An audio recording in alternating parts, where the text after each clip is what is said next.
प्रिय मित्रों, नमस्कार। ज्योतिष सीखना सरल सीरीज के आज के एपिसोड में मैं एस्ट्रो एडवाइज़र अजय सोलंकी आपका हार्दिक स्वागत करता हूं। आज के इस एपिसोड में मैं आपको जानकारी दूंगा कि आप जातक की लग्न कुंडली को देखकर कैसे जानेंगे कि जातक की लग्न कुंडली में मुकदमा जीतने का योग है। यदि कोई व्यक्ति आपके पास आता है लग्न कुंडली लेकर, अब वो जानना चाहता है कि कोर्ट में जो उसका केस चल रहा है, मुकदमा चल रहा है, उसमें उसकी जीत होगी या पराजय, तो आप लग्न कुंडली देखकर बता सकते हैं। मित्रों, मैं आपको बात एक स्पष्ट कर दूं, मैं गागर में सागर भरता हूँ, सागर में गागर नहीं भरता। बहुत ही संक्षेप में विस्तृत जानकारी मैं देता हूँ, जिससे मेरा भी समय बचे और आपका भी समय बचे।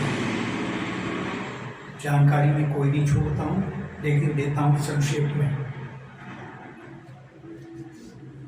मित्रों, छठा भाव लग्न कुंडली का, ये छठा भाव रोग, ऋण, शत्रु, मुकदमा, प्रतिस्पर्धा, कंपटीशन आदि से संबंधित होता है। यानी छठा भाव रोग, ऋण, शत्रु, मुकदमा, प्रतिद्वंदिता, प्रतिस्पर्धा को संबोधित करता है, एड्रेस करता है।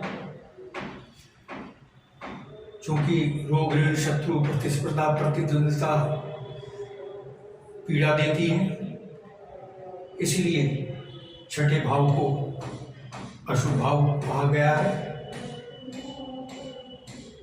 अब आप जानिए कि जातक की लग्न कुंडली में मुकदमा जीतने का योग कैसे जानेंगे आप। यदि लग्न स्वामी मजबूत है,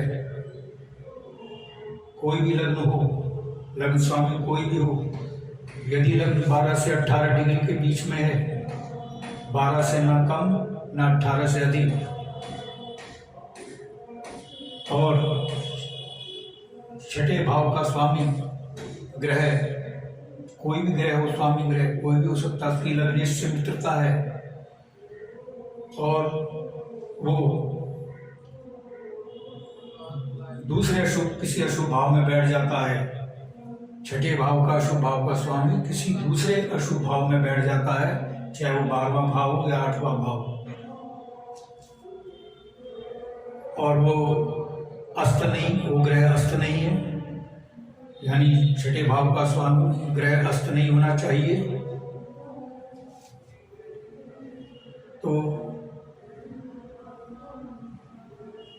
निश्चित रूप से कहा जा सकता है कि जातक की लग्न कुंडली में मुकदमा जीतने का योग है। जातक अपराजय है, उसकी जीत जौन सा भी ग्रह स्वामी है छठे भाव का, उसकी महादशा, अंतरदशा, प्रत्यंतरता दशा में जातक को मुकदमे में जीत अवश्य मिलेगी। इसके साथ ये भी है, कंडीशन एक ये भी है कि लग्न स्वामी अस्त नहीं होना चाहिए। फिर से सुन लीजिए, लग्न मजबूत होना चाहिए, यानी 8 से क्षमा करें, यानी 12 से 18 डिग्री के बीच में लग्न होना चाहिए। लग्न स्वामी कोई भी हो, कोई भी लग्न हो, और छठे भाव के स्वामी की मित्रता लग्न स्वामी से होनी चाहिए, और छठे भाव का जो ग्रह स्वामी है वो भी अस्त नहीं होना चाहिए, ना लग्न स्वामी अस्त होना चाहिए। इन दोनों में से कोई भी अस्त हो गया तो जीतने की संभावना नहीं होगी। छठे भाव का स्वामी किसी अशुभ भाव में बैठ जाए, 12वें या 8वें में, तो ये विपरीत राजयोग का भी निर्माण करता है, जो कि बहुत लाभकारी योग होता है।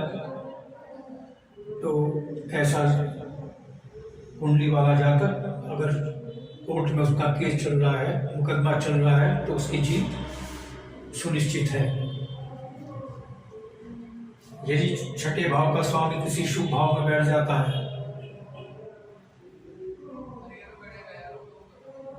अगर वो शुभ भाव में बैठ गया तो छठा भाव मजबूत हो जाएगा। तो और लग्न स्वामी कमजोर और लग्न स्वामी से भी छठे भाव के स्वामी की मित्रता नहीं है, ना ही छठे भाव का स्वामी विपरीत राजयोग का निर्माण कर रहा है। तो ऐसी स्थिति में मुकदमा जीतने की संभावना नहीं है, बहुत क्षीण है, कमजोर है, यह मुकदमा वो नहीं जीत सकता। ज्योतिष विज्ञान कभी ये नहीं कहता कि कोई कार्य संभव है या असंभव है।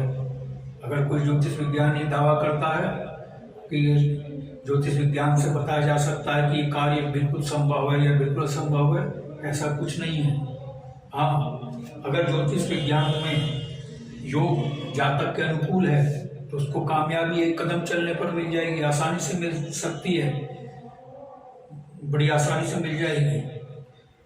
लेकिन योग अगर प्रतिकूल है, जैसे मैंने पहले भी बतलाया है, पहले के एपिसोड में भी, अगर योग प्रतिकूल है तो जो कामयाबी उसको एक कदम चलकर मिल सकती थी, उस कामयाबी को पाने के लिए उसको 50 कदम भी चलने पड़ सकते हैं, 20 कदम भी चलने पड़ सकते हैं।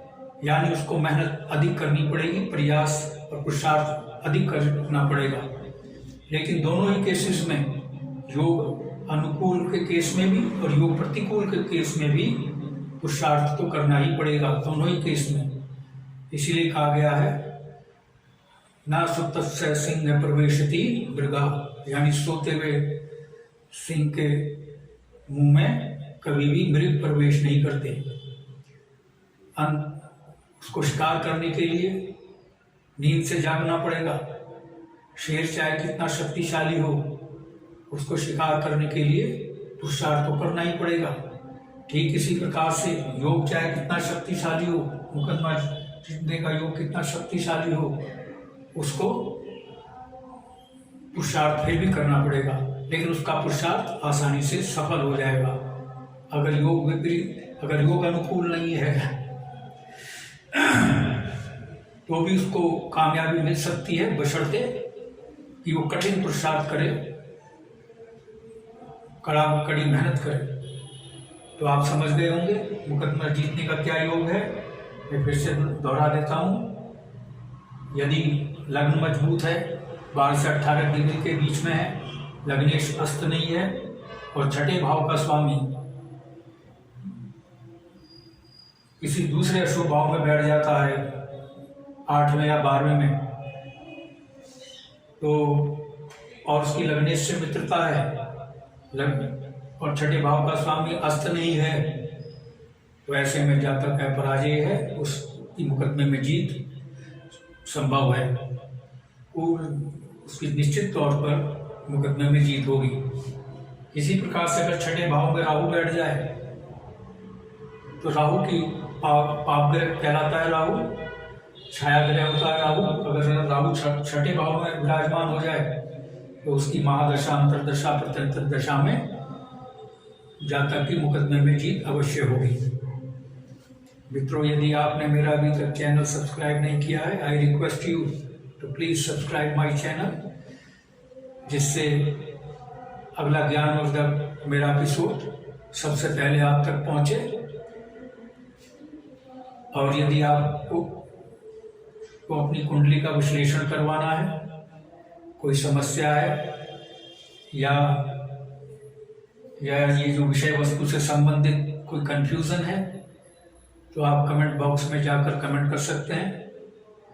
और कुंडली विश्लेषण करवाने के लिए और ये जानने के लिए इस संदर्भ में भी आप सवाल जान सकते हैं कि मुकदमे में जीत होगी या नहीं, या अन्य कोई प्रश्न है, तो आप अपना जन्म तिथि, जन्म समय, जन्म स्थान, ये तीनों बिल्कुल ठीक होने चाहिए।